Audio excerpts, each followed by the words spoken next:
Our guest for this session is Lorna, Chief Innovation Officer at VHI Health and Wellbeing. In over 30 years, she's worked in fashion, wearable technology, robotics, and now healthcare. She founded and led the Human Wellbeing Group at MIT Media Lab in Boston. She also built and led the design group at Mayo Clinic Centre for Innovation, and then moved to Ireland to work for Fior Design Studio inside Accenture's Global R&D Centre, where she founded and led the Human Insights Lab in 2019. Lorna, it's great to have you on the Mindset Shift. It really is, and we're looking forward to chatting to you. Thanks. Before we get into the the professional and the business stuff, just tell us a little bit about yourself and where you're from and your background and those type of things. Sure. So I grew up in Dublin, out in Monkstown, so where my family are still. And I went to the National College of Art and Design, and I did an undergrad in fashion and textiles, and then went to graduate school in London. I went to the Royal College of Art in London and did a program around interaction design, which at the time was called computer-related design, and it was in the really early 90s, and it was a really interesting pivot into probably tech from kind of working in clothing. And I guess that's where I started to kind of this intersection between clothing and technology, and I ended up working in kind of wearable design for kind of wearable tech. And then went from the UK, from graduating out of London. I spent 27 years in the States. My whole career has been in the States, and then back 3 years ago working in Ireland. Was this the career you always wanted, to be in design when you were in school, or was it just you fell into it? Oh yeah, that's a great question. I think because I was really bad at everything else. I mean, it's funny because my memory of I grew up with a sister who was academically very good and very strong, I guess, at grades, and she's 15 months, Irish twins, and so it was really clear to me really early on that I wasn't going to compete and that I would be compared to her. So I think just as a kind of survival instinct, you have to be good at something else. I think lots of people have these, it's so random, right? I mean, an awful lot of, you think in hindsight, things could appear random. So certainly I was creative, but I think it was also because I was not academically strong. At the time, I mean, in the circumstance, I think that the education system didn't suit me. It's probably, to be fair, I don't think I'm particularly not academic. I think I just didn't work. I couldn't figure out the system. I couldn't navigate the kind of 70s, 80s Irish education system effectively. So, and also was really lucky. I had an amazing art teacher when I was in secondary school. So I know there's a lot of people say that if you have really one strong role model in your life, and so Miss Miller, she was amazing, and she came in to teach art in the school I was in Blackrock. And I think for me, just she kind of opened up this whole, I mean, she as herself just seemed like a really interesting personality and seemed to be kind of really content and creative. And I know her husband was also an art teacher at a local boys' school. And so I think we all kind of thought that she was just really remarkable in terms of that she was making a career out of being creative. So I it's interesting, these little moments, these things that make a big difference. But I would actually say that was a big part of me kind of ending up choosing to be creative, was that it was often a way of being successful in something, and also being able to witness, someone who was a role model who was clearly committed to being creative as a career. It's very interesting how certain people influenced us in our life, and and you look back and think that if you had met Miss Miller, where would your journey have taken you? It is interesting how we look back at these things, isn't it? Very much, yeah. I mean, I think it's the kind of serendipity of things, kind of along the way. And I think about, it's funny because I often remember being in school and being pulled out of class by the nuns to do posters for bake sales for I remember when Pope John Paul II was coming, they wanted to have all these flags made to decorate the school, the kind of Pope paraphernalia. And I think I missed about 2 months of class because I was sitting in the art room making yellow and white posters.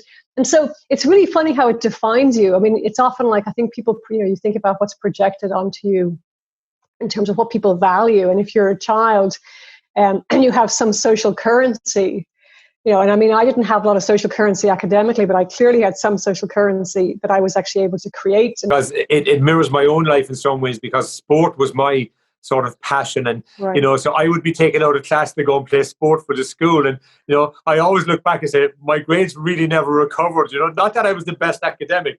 And so I would have a similar story, but just with a different genre. So it is interesting, yeah. Lorna, in that sense, That's a really good. I never thought about it that way, but I think it's really similar in terms of having other talents and kind of trying to kind of optimize those so that you still have, and that, you're it's linked to your own identity. I mean, it becomes very much part of who you are. It does, and what it does, it shapes you, and and then if you become successful at it, as obviously you've had in your career, it's nice to say that by default I fell into this. As you say, it wasn't because your sister's academic prowess was a challenge for you. Miss Miller was a role model, and those two sort of movable objects came together, and obviously you found a space that you could grow and develop. So absolutely. I find that very fascinating. And talk to me about the States. I'm fascinated by the States. I've spent many months and weeks and years in the States in a sporting context and in travel and recreation. So I'm fascinated by the States because I love the culture of the States. So, you've lived there for 27 years, you said. What was it like for you? I loved it. I mean, I was so lucky. So I went from school, straight to work. I got hired by this research lab in Palo Alto, which is, kind of Silicon Valley. I mean, the origins of Silicon Valley were Palo Alto, and Xerox PARC was based there, and Stanford is there. So it's kind of it's been a hotbed probably for innovation for a long time. And it's, I think even it's just always been that, kind of California kind of research and jet propulsion labs were just down the road, JPL, which is famous, because they've invented the kind of stealth bomber. Yes, so yes. It's just got this great kind of history and legacy, and it's definitely a culture that's really embraced that. So I went from graduating out of this program in London, and I was offered a job directly into this research lab as I graduated. So I kind of migrated from the UK or from London and turned up in Palo Alto and just had this like remarkable experience. I mean, I was in this very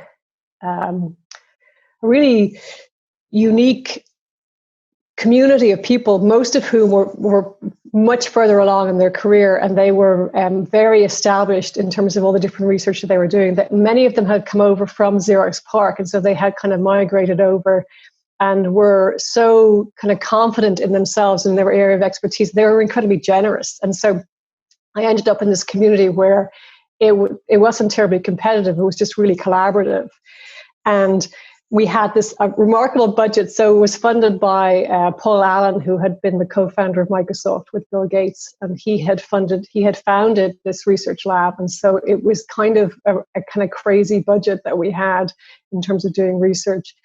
And so I kind of just launched my career in this very atypical environment where it was really full of incredibly smart, confident, and generous people who really wanted to collaborate, and we had endless resources.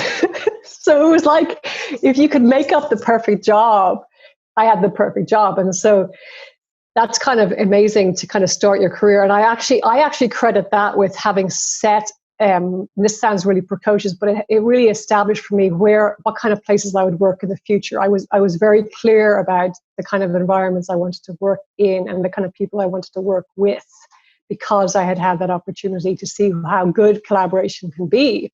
And so I think it's both been it's been so beneficial to know the kind of environments I thrive in, but it also has made it very hard for me to thrive in other environments. Yes. So it's like, it's not, this is probably the wrong analogy, but it's a bit like flying first class, I just had such a good experience.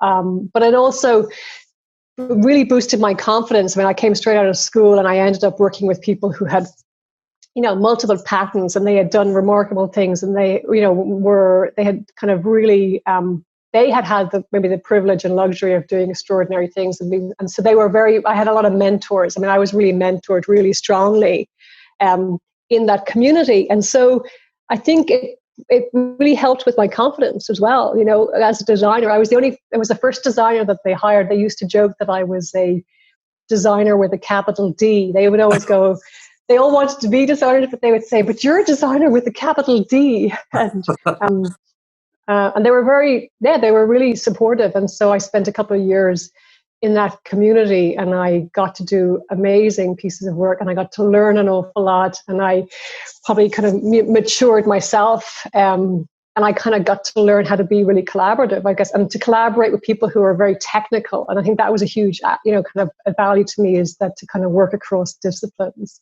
effectively was something that I learned there.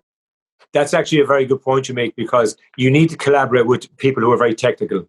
You know, because they're not necessarily competitive; they're very collaborative in their outputs. And I think one of the cultures, if your culture is competitive, you sometimes have a real challenge with the technical people and the technical experts, because that's not their comfort zone. So I'm very interested in the fact that, you know, you have this young girl coming from Dublin to London, and then gets her first job in this world, which is big budgets, you know, a lot of stuff going on. But the thing that you've seemed for me to have taken from it is collaboration was the key for success, and obviously that you carried forward that later on. Absolutely, yeah. I mean, just they were smart. And I guess, you know, research labs like that, it's a model I think a lot of tech companies have mimicked, where you have this kind of collisions, where you intentionally kind of put people together that are kind of, you might think about a counterintuitive mix. And you know, an awful lot of organizations, I guess, who are looking for efficiencies and kind of trying to standardize, they probably often isolate, you know, talent. They just centralize. They kind of put all the engineers in one building, and they tend to look at a kind of manufacturing model. And then really collaborative industries where they have maybe the luxury of being a little more emergent, they allow stuff just to emerge. They invest more in the idea that if you put these people together, you're going to get this kind of unique friction.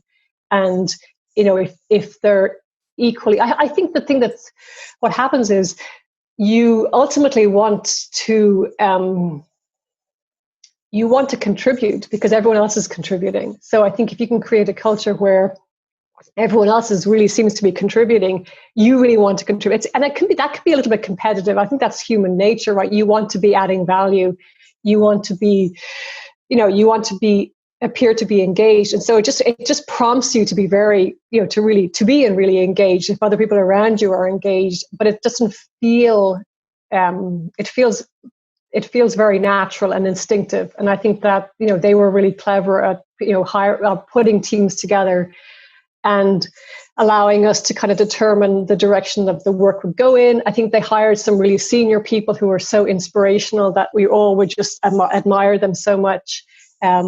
They had a great, you know, culture of learning.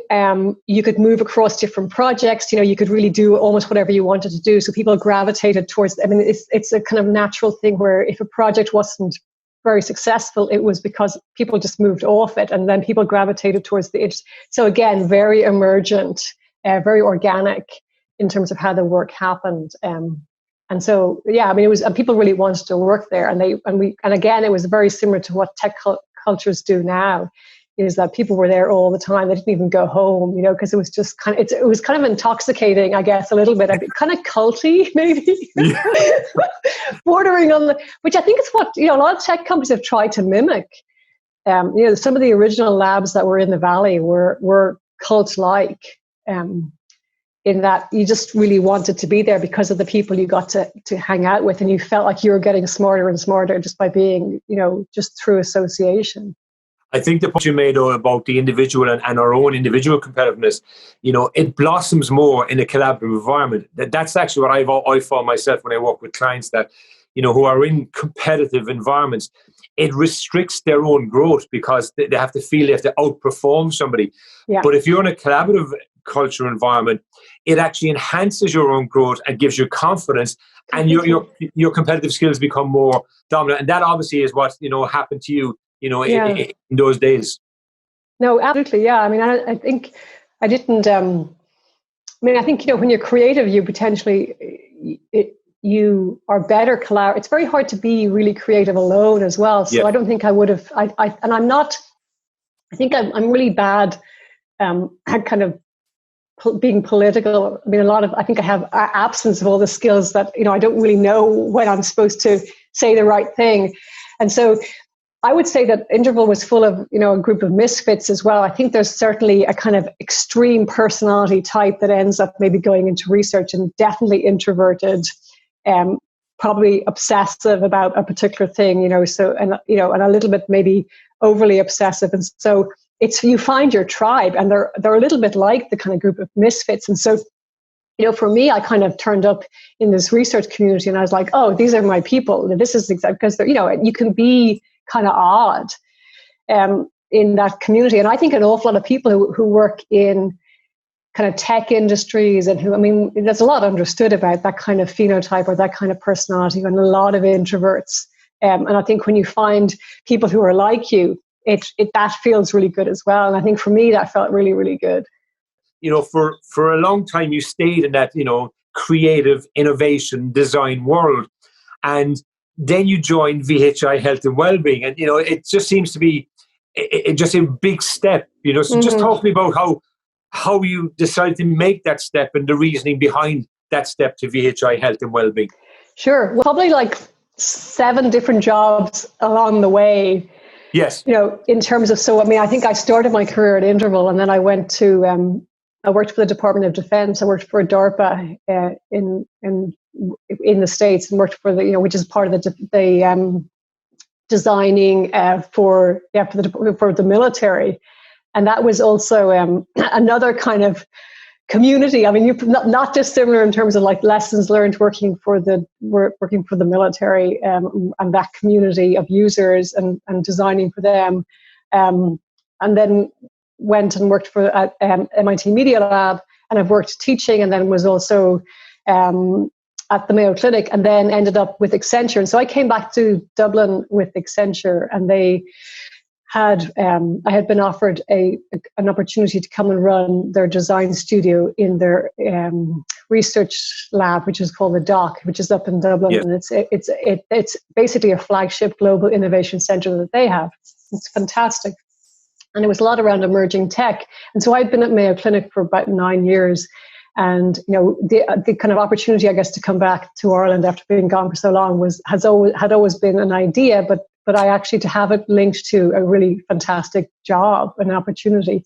And I kind of missed being in tech. I had worked a lot much closer to technology. And with Mayo, there was some aspects of tech, pretty around digital health and stuff, but I really, really missed. And so, coming back with Accenture, I got to go right back in and work, really closely to what's happening in much more of the kind of emerging space.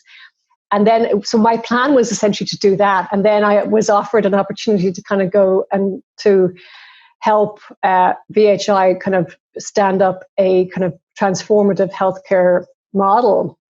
And so what's interesting about healthcare is that once you've worked in it, it's a bit like, you kind of get called back into it. Like when people ask you to go back and work in healthcare, you kind of, it feels very good to work in it as an industry because it feels so important. And that, as you age and as you have, kids and as your parents are aging, it's a bit like when you're kind of, it's like being conscripted, like you kind of get the phone call. And so quite frankly, my experience with VHI was I was asked to join. And it's very hard to say no because healthcare is so important, and it's such and I think that the kind of healthcare in Ireland is incredibly broken.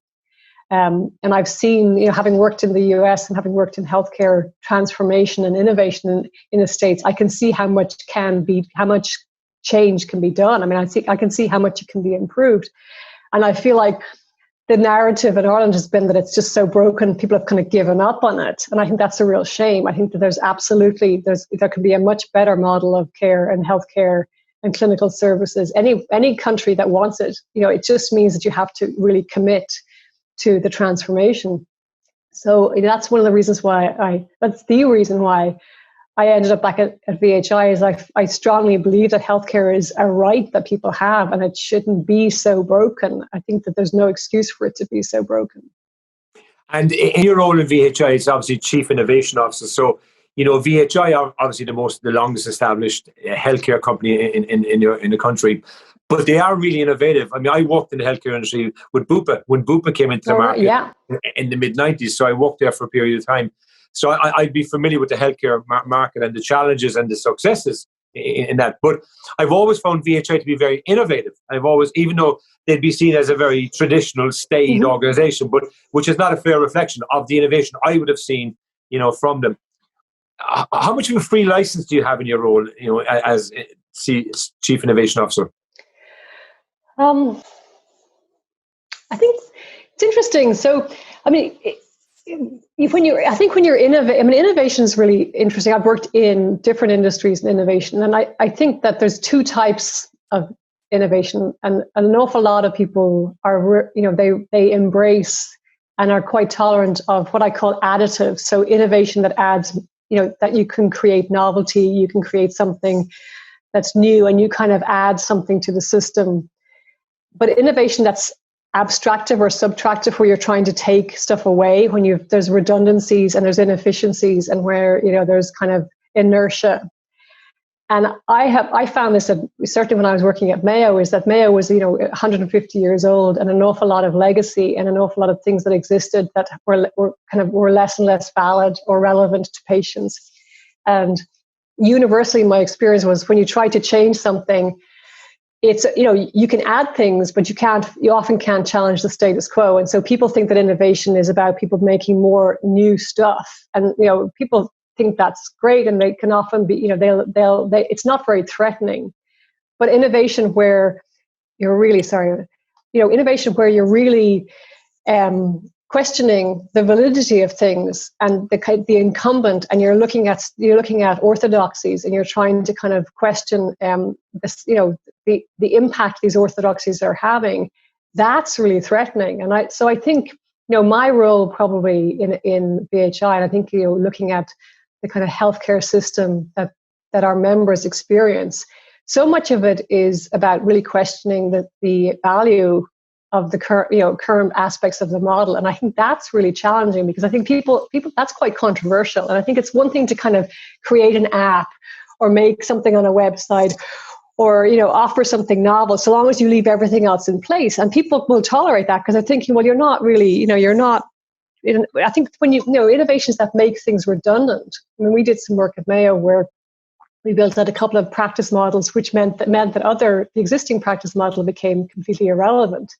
And an awful lot of digital and telemedicine is doing that, and an awful lot of things with machine learning and AI and automation are questioning the effectiveness and validity of parts of the healthcare system. And that's happening globally. I mean, that's just not just happening in Ireland. I think it's really calling into question the role of the expert, and the idea of, where knowledge really resides in a healthcare system, and people insisting that it has to be kind of human knowledge, when clearly machines can process information a lot faster than humans.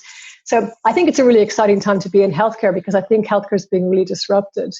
But what happens in an industry that's being disrupted is that people become very defensive. And so I think it's both a transformative period, but there's definitely a defensiveness right now. And so in my role, it's kind of navigating the natural kind of cultural defensiveness and trying to kind of push through to, getting to those transformations. That's a really good point that you've highlighted, the fact that when you're adding something in an innovation world, that's kind of easy in reality, because, it's new, it's exciting or whatever. But when you're taking away something that has been there for, as part of the legacy of the organization culturally, that's the challenge. And really, it's to have the ability to merge both of those and make both of them equally as relevant and successful. Mm-hmm. So how do you do that on a day-to-day basis? It's hard to do it on a day-to-day basis. I mean, you have to, I think that what's most important is you focus on patients, or, for us, it's maybe our members, but ultimately I don't think about members, I think about patients, because it's in the kind of clinical context. I mean, all you need to do is if you stay exclusively focused on what's right for them, and then you work back, And I think you have to be very single-minded, but you also have to create an awful lot of evidence around what's good for patients. And so the closer you are in terms of being able to kind of have research that supports, what patients want and what's actually better in terms of outcomes. And I think then you can kind of work back into the system and kind of defend what you're trying to do by showing the impact, the significance of the impact that you're trying to have. Because fundamentally, everyone works in healthcare for the same reasons. They're actually all there to improve patients' experience and to deliver care. They've just become, often they've just become part of a system where, the degree to which they're still delivering care is not, it has been less, in their control. And so if you remind them, it's very much a vocation-based industry. And so if you remind people how much this kind of innovation is going to get them closer to their original vocation of delivering care and really good outcomes and really safe, then people connect with it really quickly. So I think you have to create that narrative. And it's less about taking something away from someone. It's actually connecting them much, much more vividly to why they originally went into medicine in the first place, or when they went into healthcare in the first place. You joined VHI Health and Wellbeing in April of last year, and so you're starting out 2020, and ideas, plans, concepts, enthusiasm, all these things that we have in our early days in a role. And then COVID comes. So what was the impact, in your role, with the outbreak of COVID in February of this year or March of this year? So one thing I did really quickly was, I guess what I noticed was when COVID hit, certainly the kind of the leadership group that I'm part of, we kind of retreated into emergency mode. Okay. And I think the sense was we just have to kind of find a way of surviving. I think a lot of organizations, they just wanted to kind of survive and ride out the uncertainty. And as a result of that, anything that was not understood or known or safe was kind of abandoned. And so any kind of thinking that we had originally been exploring that was maybe a little bit kind of expansive or non-traditional or was experimental had to be abandoned, because there was a sense that we just need to be safe. And so I think we reverted more into a kind of, just functioning according to just what we needed to do to get through this as an organization. And I felt really strongly that we were going to miss the opportunity, because everything is it felt like it was also presenting an opportunity. And so thinking, I fully agreed with the strategy around it was really important as an organization to stabilize itself. I think from a staff perspective, you needed to keep everyone safe. We had to, move all the services to being virtual from being face-to-face, because we had to protect the staff. And so there was a lot of really good decisions made. But there's also you thinking at the same time, we have to take advantage of this. We have to understand what's happening, and we have to kind of think about if there's this major shift and we're likely not going to come back from it in terms of we're going to really pivot. How well do we understand that pivot could be a real advantage to us? And so what I did was I decided to kind of do a digital health strategy for us. We didn't have one. We hadn't kind of invested a lot in thinking about kind of, digital first. It had been less kind of on our portfolio of projects to think about, like telemedicine and telehealth. And so I thought, we don't necessarily have one and we might need one really fast. And so just trying to kind of look at, if we were to think about a really accelerated journey to digital for us, what would that look like? And so that was one of the first things that, I just kind of felt like in my role from innovation. I mean, it's really hard to be innovative when there's a crisis. Yes. But it's also the time to be innovative, and I think to have the courage to continue to speculate, because I think an awful lot of people think, well, you can speculate. That I think people somehow felt like there was more certainty about the future or being able to predict it before, but there's never a certainty. I mean, you can never predict the future. Like, no pandemic is going to change your ability to predict the future. Like, it's exactly the same thing. It's the future. It's completely unknown. And so pandemic or no pandemic, you're basically operating with the same amount of information. but people emotionally, I think, felt like they weren't really comfortable speculating too much.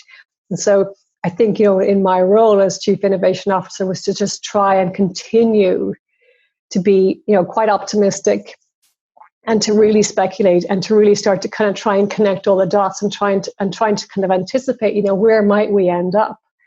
But also what matters, like, even if we're this journey through the pandemic, what's going to matter most to our members? Either when we come out the other end, or if we don't come out the other end, and this, as people say, this becomes much more of an established kind of experience for us. How do you continue to add value? And as a brand, how do we stay relevant? I think that's a really interesting topic. Things, how do you stay relevant as an insurance company during a pandemic? Because you can't insure anything. So there's a couple of points I think that I'd like to tease out with you. First of all, so the initial response was, as you say, it's an emergency, it's a storm, it's a crisis, so we've got to batten down the hatches. Okay, if you think of a visualization of a ship, we're out in the sea, this storm is hitting us, we've got to batten down the hatches. But what I really found fascinating for me, because I'm a great believer in this, is having the courage to step out of that, because you must get around the storm. Like, you have to either get around it or get through it, but the storm will pass. I mean, and obviously what happened with COVID at the start, and a lot of work I did with organizations and with clients, was there was no end in sight.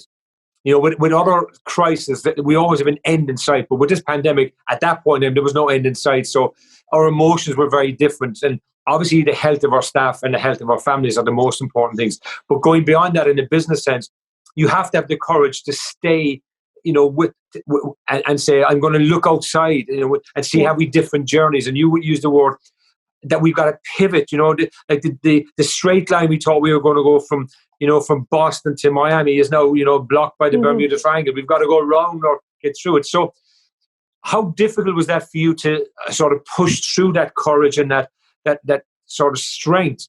You're new in the organization. Obviously you bring huge expertise, huge experience and success, and that's why you're in the organization. But you're still new at the executive table within that, when the core are still emotionally in the emergency, or sustain or keep it. Yeah, that's a great question. So, such a great question. I think it was terribly hard. I don't think I knew how else to add value. I think that I was like, I was either going to do that or do nothing. So, I was aware that there was a lot of really smart people making really good plans around the kind of tactics, like tactically, how are we going to make sure that everyone's safe? How are we going to, mobilize around the things that are really important? And so there was an awful lot of people thinking about that. And I was thinking, well, one, I'm probably terrible at that kind of stuff. And I can admire it in other people, but I am probably more about the abstract and kind of working more in the abstract. And so I felt like, okay, and I actually remember going through the motions of trying to mimic what everyone else was doing, where I would come up with like lots of little ideas. And I was just thinking, this is ridiculous. Like, I'm not really contributing anything, but I'm trying to kind of look like we're all on the same team. So I kind of was manifesting all the same kind of anxieties and kind of thinking about things. And I thought, it's crazy because there's so many good people doing that. And I just made a decision. I was just going to focus on what I was hired to do originally. And that was really scary, because I kind of felt like there's not a lot of social currency again, or any kind of currency, in appearing to be distracted with the future when everyone's like, there is no future. And so I would say there was a couple of months where I had a really high anxiety about, should I be kind of signaling that I'm busy doing something really near term? And so I kept looking for things to do, and I was like, well, I'm really bad at all that stuff. So I just decided to it's such a cliche, but I just decided to do what I knew how to do. And so I just stayed focused on, really thinking about the future, really thinking abstractly, trying to be really optimistic about, just saying, either way, we're either going to get through it, or it's going to be what we are. And either way, we have to kind of still function. And so there's clearly signals, and there's some stuff we can be doing in terms of how we speculate. And I think because I've always worked in innovation, I've always worked in the abstract. And so the pandemic didn't really feel very different. Because you're always looking at a set of factors that can happen. Like you're looking at a set of things that can disrupt. You're looking at a set of things that are going to collide together. Like it's political or it's social or it's economic or, you're always looking at the potential for things to intersect and to create, and so you're kind of comfortable with the unknown. So it didn't change how I thought about the world at all. Like I was thinking the same way about healthcare the day before the pandemic, and 6 months into it, I felt the exact same way about healthcare. I still felt like it's fundamentally the same thing in terms of it's trying to drive towards the same outcomes. People being healthier, less intimidated by, a system that's really, opaque and terrifying. Make it more effective, make it more universal, make it more accessible, make it more accountable. I mean, I don't feel like any of those things have changed by the pandemic. Actually, pandemic's changed nothing. What's interesting though is that you have these moments during where you're saying, nobody's really interested in this innovation and this future. So what can I do to get through this and show that I'm part of the team? But the reality is that you made a decision which I would believe was the correct decision. I've got to do what I'm good at. I've got to do what, and the pandemic is a storm. Different. I mean, there have been social storms, there have been economical storms, there have been political storms. But there was, with all of those storms, there was sort of a knowledge about them because, like the financial crash, in 2007, 2008, well, there was crashes before. So there was political, that we had political upheavals, in an Irish context over many, we had 3 elections in a year. So we sort of had the comfort that we knew what happens in these situations and these eventually sort themselves out. A pandemic of this nature hasn't been seen in the world for since 1918, the Spanish flu. And the difference is the world now is a global, economy. It's a smaller world. Back in 1918, China was locked to the world. There was all this.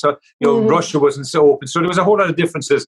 And what I'm impressed is, Lorna, is that you still had the courage. And it's a big word I talk about in leadership. I talk a lot about leadership. I really believe there's a huge difference with leadership and management. I really fundamentally believe that. And I talk a lot about this to organizations and individuals. And courage is, to me, one of the most important things as leaders. And what you have just talked about there to me is a demonstration of, in the biggest pandemic, in the biggest storm the world has really seen economically and even politically, and obviously from a health point of view, you had the courage to drive forward and pivot and keep doing these. Where did that come from?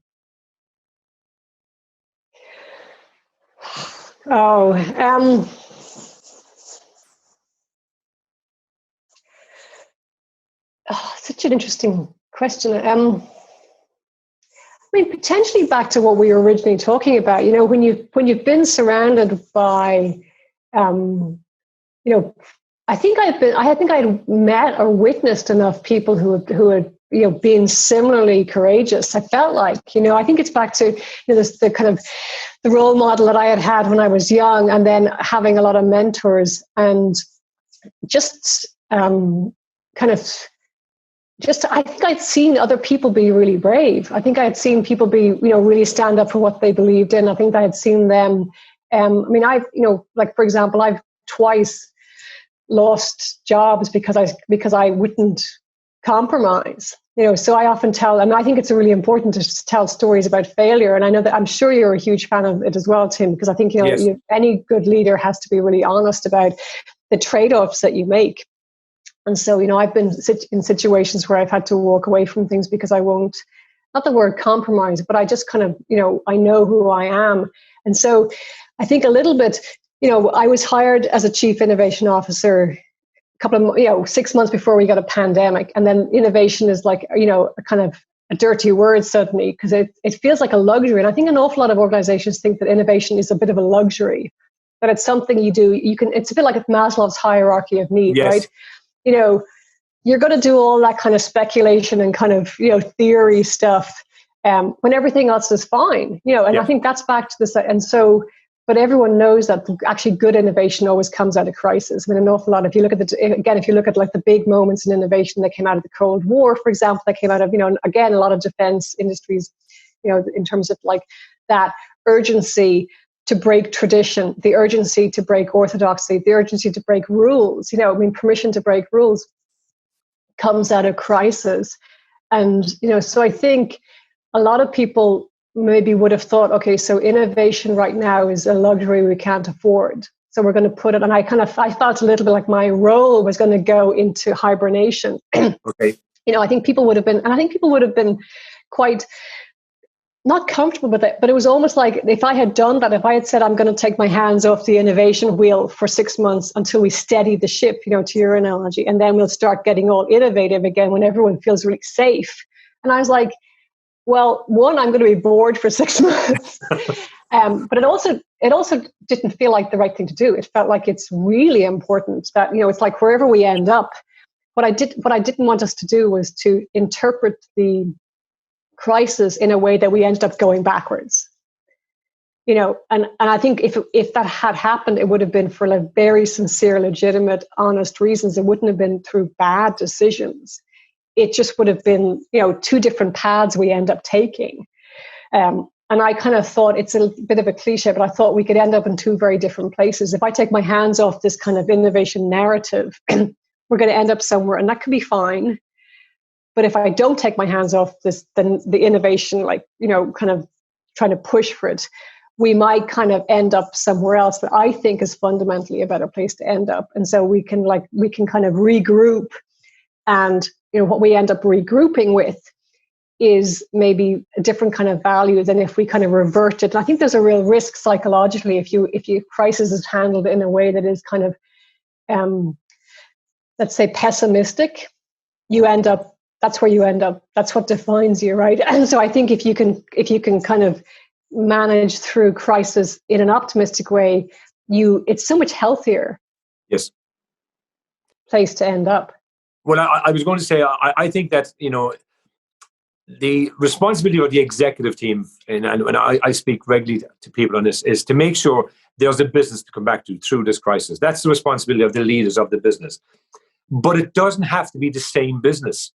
Exactly. And that's one of the things. And I talk to people, where are the opportunities in COVID? Where, like when we're looking, from our batten down hatches in the ship, as we're using this analogy, we're if we stay insular and pessimistic, we miss the opportunities. We miss the sun shining, and saying, oh, well, the storm is receding in that sense.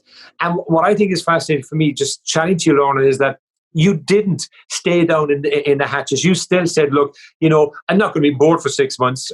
I'm going to still look to see what is going to be at the other side of the rainbow. If you take that analogy, sure, that there is somebody at the other side of the rainbow, and why can't it be us? And I really think for VHI Health and Wellbeing, that's a really positive opportunity that obviously you're creating at this point in time. Well, I think, and it's probably also, things, simple things like, I have a 14-year-old son.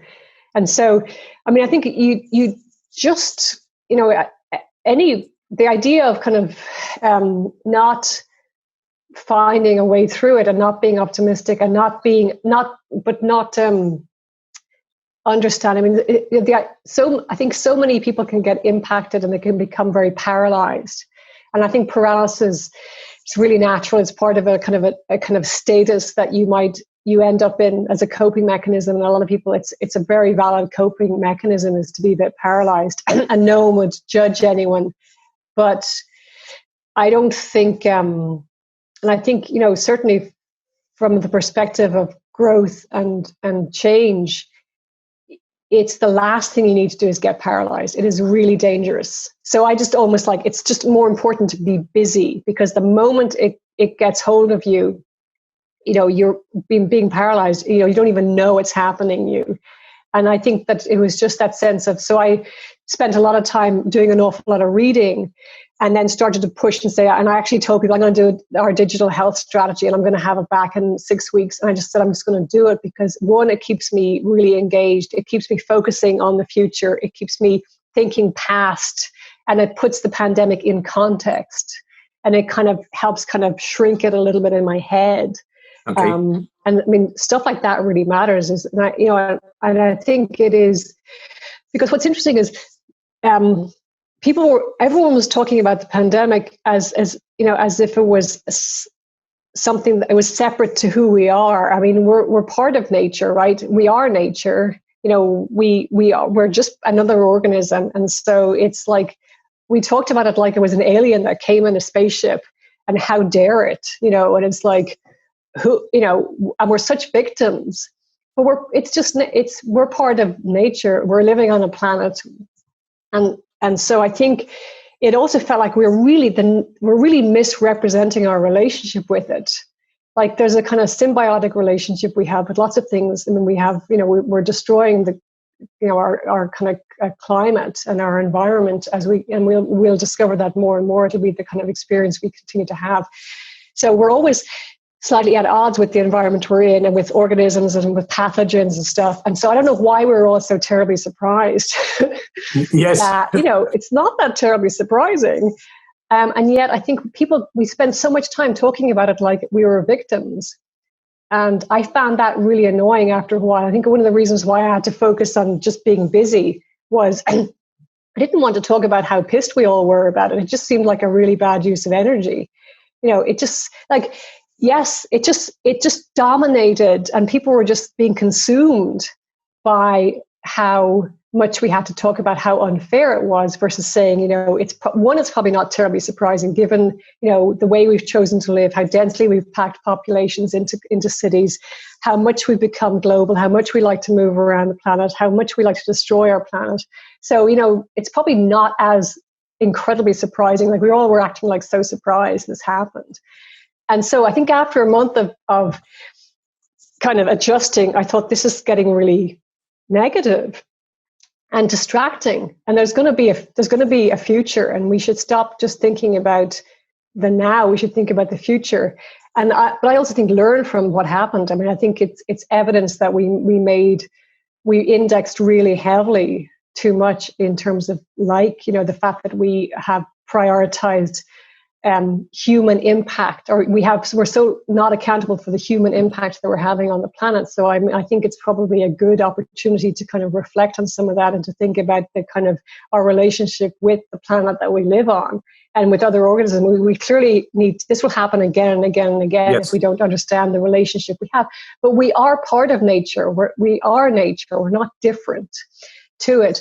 And so I think after a while it just became kind of, I kept thinking we have to talk about something else. And so again, I just chose to kind of, you know, just to focus on the future. And again, you know, that's what I love to do. And I like to work in that space. I mean, design is inherently optimistic. You know, I always say that when I talk about design, it's like, we design for not for how we are, but how we wish to be. So it's really aspirational. I mean, an awful lot of the things we build because we're aspiring to become.